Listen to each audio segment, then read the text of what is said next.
The Zippo windproof lighter is more than a lighter. It's a genuine American icon. From the unmistakable click to the quality of material, you're sure to enjoy your Zippo lighter for many years to come. To get you started using your windproof lighter and to make sure you're getting the best possible performance from it, we'll review everything from the contents of the package to important safety tips. Inside the package, either behind the lighter for clamshelled models or tucked inside the lid for gift box versions, you'll find an instruction manual. It's important to read it thoroughly before use. Your lighter is backed by the world-famous Zippo guarantee. It works or we fix it free. If you have any questions about the performance of your lighter or to obtain service, visit zippo.com/care or call Zippo Consumer Relations at 814-368-2700. The Zippo windproof lighter is a convenient product when used properly. However, with all lighter products, certain safeguards must be observed. Warning: keep out of the reach of children. This lighter is not child-resistant. Ignite lighter away from face and clothing. All new Zippo windproof lighters are empty and must be filled before use. When filled, it will contain flammable fluid. Never exposed to heat above 122 degrees Fahrenheit, that's 50 degrees Celsius, or to prolonged sunlight. Never puncture or put in fire. Be sure flame is out after use. The lighter does not self-extinguish. Close cover to put it out. Fuel is a skin irritant. Do not overfill. The lighter has two operating modes, closed and open. There are also two main components that make up the lighter. First, the case, which is made up of a lid and bottom joined by a hinge. Underneath the bottom case, you'll find the bottom stamp, an important quality control tool that identifies the lighter as a genuine Zippo windproof lighter.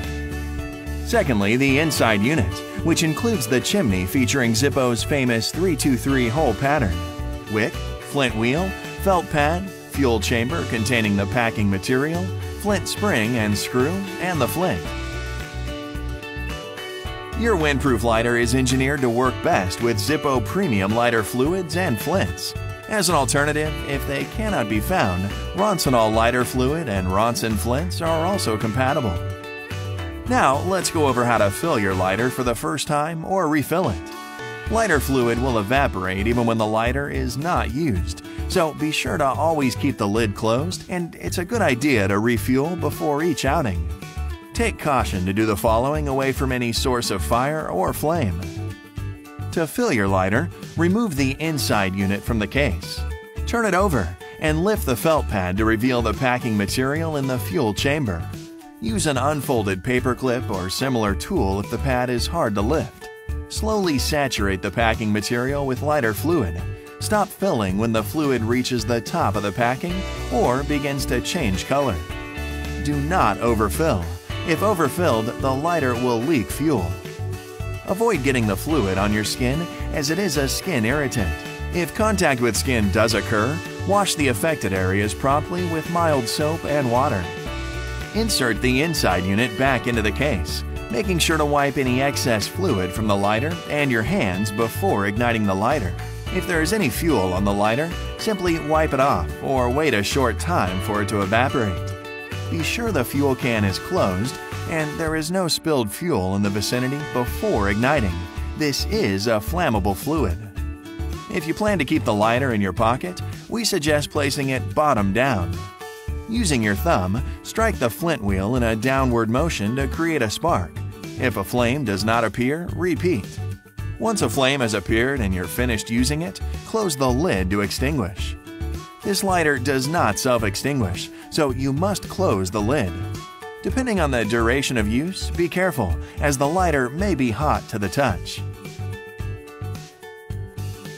Flints are something that need to be replaced approximately every few weeks for an average user. To replace the flint, we need to remove it from the flint tube. First, remove the inside unit from the case. Turn it over and unscrew the flint spring using a small screwdriver or a coin. Slowly remove the spring. The spring has tension, so be sure the spring doesn't fly away. Remove the remaining piece of flint, if any, by gently tapping the inside unit on a hard surface. Remove any stubborn flint slivers or residue with an unfolded paper clip. Insert a new flint in the brass-colored flint tube. Be sure not to confuse the brass tip on the end of the flint spring. Even though it looks like a flint, it is not a flint. Replace the flint spring and turn clockwise until tight. Important tip: be sure the screw is tightened so the lid can fully close. A tight seal will help delay the lighter fluid's evaporation. Retighten if the lid does not close. If the flint wheel binds after a new flint is installed, turn the wheel backwards a few times. You can keep extra flints under the felt pad for future use. Initially, a new wick is white. Over time, the wick will turn black from carbon buildup, which will reduce performance. When this happens, we need to trim the wick. Using a pair of tweezers or needle nose pliers, gently pull it up until the clean wick appears. Grab the wick as far down as possible to avoid ripping the wick. Trim the end even with the top of the chimney using scissors or wire cutters. This should be performed once or twice a year.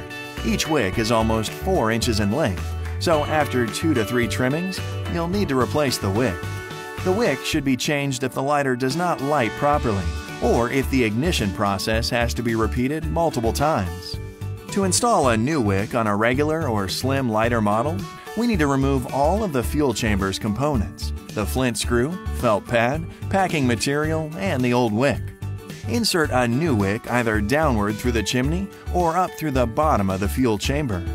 And bend the top portion of the wick over the chimney to hold it in place during reassembly.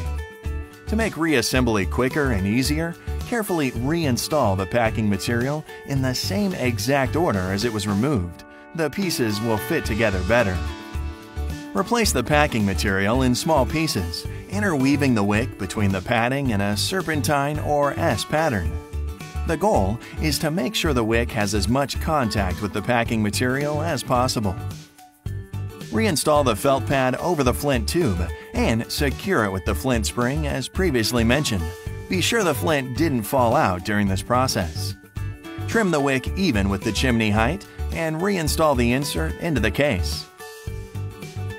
There are dozens of base model finishes offered, so be sure to visit zippo.com/care to review additional hints, tips, and cleaning instructions for your specific model. Often referred to as pocket art, there is almost no limit to the types of designs that can be found on a Zippo windproof lighter. If you have something special in mind, you can always create your own lighter by visiting the Customize It section at zippo.com to engrave a message, upload a photo, or create a design using our image library to make a truly one-of-a-kind product. As mentioned throughout this video, read the instruction manual before using your Zippo windproof lighter, or call Zippo Consumer Relations at 814-368-2700 if you have any questions. By following the instructions in this video and the instruction manual, you'll enjoy years of service from your Zippo windproof lighter.